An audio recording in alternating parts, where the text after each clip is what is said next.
Hi, this is Eva. Of the 10 personality disorders that there are clinically, like by the DSM-10 criteria, there's cluster A, which basically is like paranoia type disorders.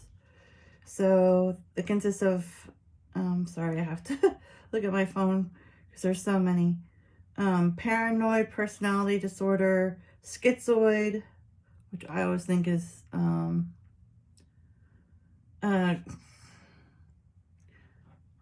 type of schizophrenia, maybe like bipolar type condition, and another one, schizotypical personality disorder. So we're not looking at those. And then cluster C is actually fascinating, but I'll do that in another video. And that's obsessive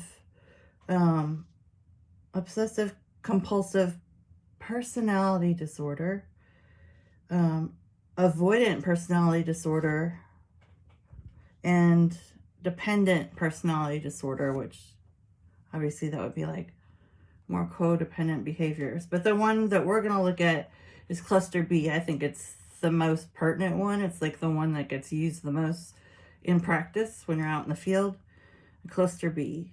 Okay, so cluster B is like, I guess it's like more dramatic or emotional states.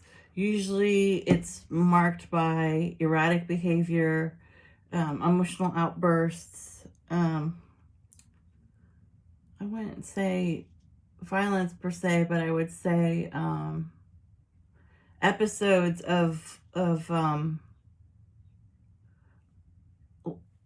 attention seeking, episodes of trying to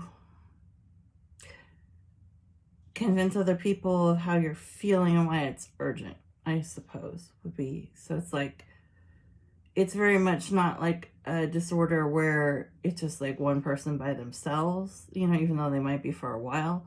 That it usually bounces off the reaction of somebody else, whether that's a professional or a family member or a romantic partner, I don't know. But I've always seen it as kind of like a play, like, you know, there's people playing different parts. It's like, it has to have somebody else in the dialogue, I think, to really show its full presentation.